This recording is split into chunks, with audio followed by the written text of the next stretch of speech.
excusem da humilhação do professor lendo sem óculos.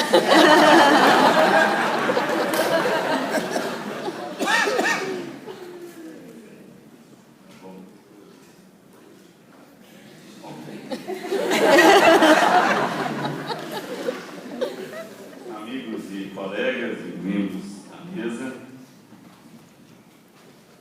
queridos convidados presentes e turma de 1989. Salvador Dalí disse uma vez: a diferença entre as lembranças falsas e as verdadeiras é a mesma que existe entre as joias. As falsas sempre parecem mais brilhantes e reais. Permitam-me, então, algumas recordações e voltem comigo no tempo. Em 1984, foi colocado à venda o primeiro computador Macintosh da Apple. Baby Faye, uma bebê norte-americana, recebia um transplante de coração de um babuíno. O Fluminense sagrou-se campeão brasileiro. Surgiu o mito Ayrton Senna. Amir Klink se tornou o primeiro homem a atravessar o Oceano Atlântico a remo, numa viagem que durou 101 dias e que virou livro. Morreram John Weissmuller, o eterno Tarzan, o cineasta francês François Truffaut, o ator Richard Burton e o escritor Pedro Nava. Michael Jackson magnetizava multidões com sua dança, ganhou 8 prêmios Grammy e se transformou no rei da música pop. Isso sem falar de Prince, Madonna, Stevie Wonder, Genesis e tantos outros. No cenário musical nacional, quem de nós não sonhou com uma sonífera ilha?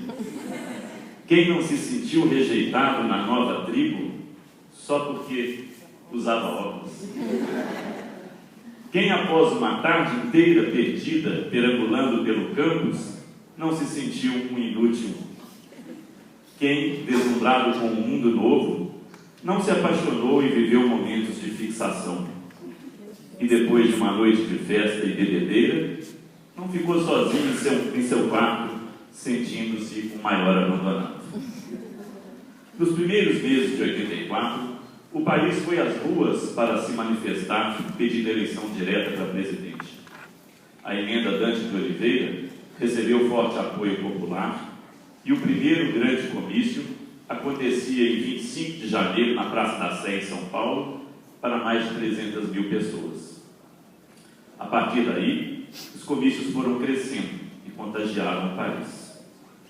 No mesmo palanque, políticos como Leonel Brizola, Fernando Henrique Cardoso, Franco Montoro, Mário Covas, Ulisses Guimarães e tantos outros pediam eleições diretas. No dia 10 de abril, mais de 1 milhão de pessoas participaram do comício na Candelária. E 6 dias depois, mais de 1 milhão se reuniu no Vale do Anhangabaú.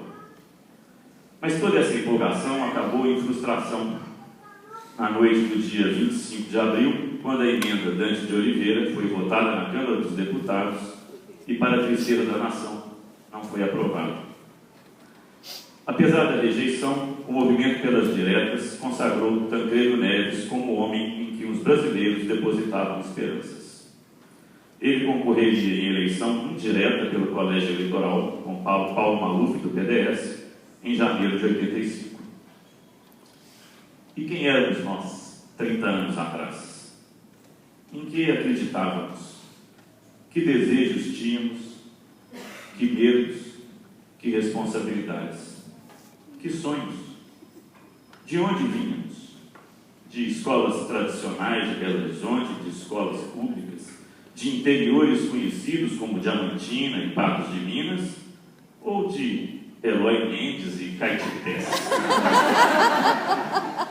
Quanta diversidade na história de nosso grupo. Pois bem, então foram 6 anos. Amizades surgiram, amores também. Quanta coisa nova para um bando de meninos e meninas. Anos de aprender. No princípio, no ICB, para a maioria de nós, Nada que se parecesse muito com ser médico. Entre almoços inesquecíveis no bandejão, inesquecíveis mesmo, né, gente? Acho que, de algum modo, na química daquele tempero, está a chave para a memória eterna e infalível. Entre almoços inesquecíveis e tardes modorrentas sem fim, na biblioteca central, estavam lâminas, gráficos, fórmulas, e o mais próximo do contato com o humano se dava de modo dramático num tanque de formol. Eram tardes terrivelmente quentes, e naqueles dias, a maior parte de nós estabeleceu o primeiro contato próximo e contundente com a morte. Uns brincavam, outros assumiam postura técnica com ares de fortaleza, outros ainda se esquivavam, e uns poucos assumiam o golpe. Ah, o ICD, tão negligenciado, tão truncado, tão festejado, quanta falta nos faz. Depois vieram o Alfredo Balena, o Borges da Costa, o Bias Fortes, que um a um foram, aos poucos, nos introduzindo no universo médico propriamente dito. A quantos mestres devemos gratidão? Figuras interessantes, companheiros de boa alma, pessoas que, após anos de dedicação e esforços pessoais, se dispunham a compartilhar conosco seus bens mais preciosos, seu conhecimento, exemplos, sua história. Nossos profundos e sinceros agradecimentos a cada um de vocês. Agora sim, podíamos usar jalecos sem cheiro de formol, pendurar o estetoscópio no ombro, frequentar o pronto-socorro, entrar no bloco cirúrgico e então ter medo de estar com câncer, pneumonia, arritmia, hepatite, AIDS, hipocondria e o que mais fôssemos vendo nas enfermarias dos hospitais. O tempo passava, os laços entre nós se estreitavam. E então, entre festas estrondosas, peladas hilárias, viagens inesquecíveis, Rodrigo se foi. Seja para os que conviviam mais próximos, seja para os que apenas o conheciam, Rodrigo se foi. E lá estava ela novamente, e não tinha mais cheiro de formol. Tinha o cheiro de qualquer um de nós.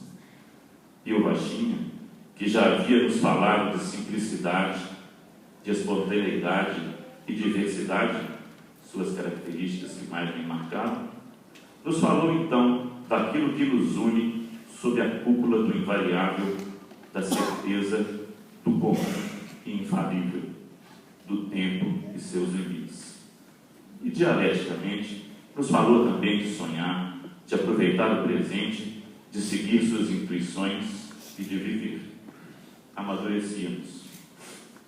Em 1989, o último ano da década de 80, que ficou marcado pelo começo do fim da Guerra Fria, na noite de 9 de novembro, o muro de Berlim, que separava as duas Alemanhas, foi derrubado.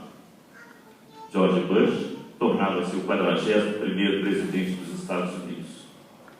Na China, a juventude foi às ruas numa onda de protestos por mais liberdade e reformas políticas. Na Praça da Paz Celestial, houve um banho de sangue após a decretação da lei marcial. E quem não se lembra da imagem que marcou aqueles protestos? Diante de uma fila de tanques, um homem de camisa branca para, em frente ao primeiro, e os desafia. O Vasco da Gama foi campeão brasileiro numa final contra o São Paulo no Morumbi. Morreram Salvador Dalí, o Ayatollah Khomeini e Raul Seixas. Aqui no Brasil acontecia a primeira eleição presidencial direta depois de 29 anos e também a primeira eleição direta em tempos de democracia. No dia 15 de novembro foi realizado o primeiro turno e Collor e Lula foram os vencedores. Em 17 de dezembro, os brasileiros voltavam às urnas e, no resultado apertado, Fernando Collor se tornava o primeiro presidente civil a ser eleito pelo voto em 29 anos. 3 anos depois, seria afastado do poder. E lá estávamos nós, turma de 89, orgulhosos, ansiosos e assustadoramente médicos. Viriam as batalhas por uma vaga na residência. Um empurrão final para a vida real, para o você com você mesmo, para o andar com as próprias pernas. E foi nesse período tumultuado de uma nova fase, cheia de expectativas em nossas vidas, que Paula morreu. Vítima de um acidente automobilístico, absurdo comum num país de absurdos. Sonho não realizado num país de absurdos. Nos separamos e no corre-corre do dia a dia, de uma profissão dura e desgastante e de uma vida cada vez mais complexa, perdemos contato, perdemos lembranças e perdemos também o Éder, representante genuíno do contraditório, do místico, do intangível, contraponto ao cartesiano, partícula quântica. Rochinha, Paula, Éder, muitas saudades. Muitos anos se passaram, muitas histórias foram escritas e 25 anos depois nos reunimos para contá-las. 2014. A música agora é o sertanejo universitário. Não sei bem o que é, mas imagino ser coisa boa. Sertanejo universitário, enfim, o homem do campo com acesso ao ensino superior.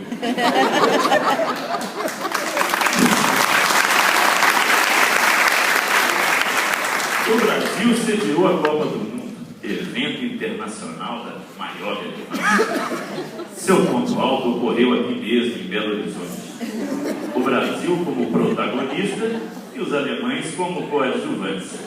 Afinal, o legado maior foi nosso, que com a humilhação futebolística nos lembramos de que, como dizem por aí, a Alemanha tem mais de 60 ganhadores do Nobel e o Brasil não tem nenhum. Morreram Gabriel Garcia Marques, Ariano Suassuna, João Paulo Ribeiro, Rubem Alves e Robin Williams. E o mundo parece mesmo estar ficando menos criativo. A presidenta Dilma foi reeleita. A Petrobras, presente em 25 países, ocupante do 12º lugar entre as maiores empresas do mundo em 2012, baluarte de um futuro nacional glorioso com as reservas do pré-sal, hoje ocupa um ridículo 120º lugar. O que houve? Uma simples perda de foco gerencial. Deixaram de investir seus recursos na exploração de petróleo, usando-os para outros fins. Conforme soube há poucos dias, já estudam até mudar seu nome. Passárgada parece ser o mais cotado. Vou embora para Passárgada, lá sou amigo do rei. O programa do governo federal Mais Médicos prospera numa terra em que, se plantando, tudo dá. Principalmente quando adubado com bastante hipocrisia, populismo e desrespeito à ética e à moral.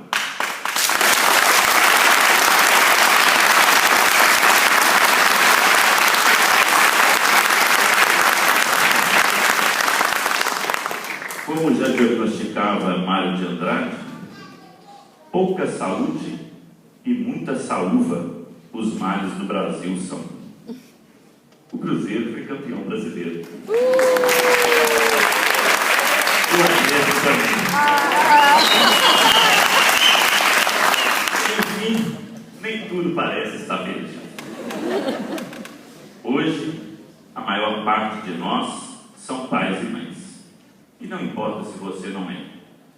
Eu só gostaria de aproveitar o momento para, juntos, voltarmos nossos pensamentos em forma de agradecimento àqueles que talvez, mais que nós mesmos, se orgulharam de nos ver formados, nossos queridos pais.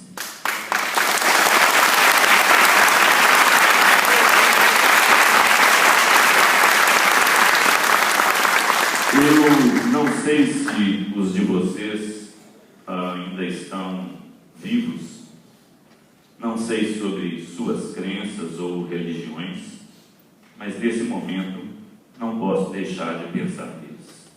A eles, nosso muito obrigado. E cá estamos nós, 25 anos depois do 89, para celebrar, agradecer, comemorar, relembrar e reencontrar. Reencontrar amigos e a nós mesmos. Afinal, onde estão os meninos e as meninas de 84? O que houve com seus sonhos, seus planos e suas esperanças? Como últimas palavras, queria copiar as de Steve Jobs, que as copiou de um almanaque chamado O Catálogo de Toda a Terra, que na contracapa de sua edição final, como rodapé de uma foto do amanhecer em uma estrada de terra, dizia: continuem com fome, continuem bobos. Muito obrigado. Parabéns.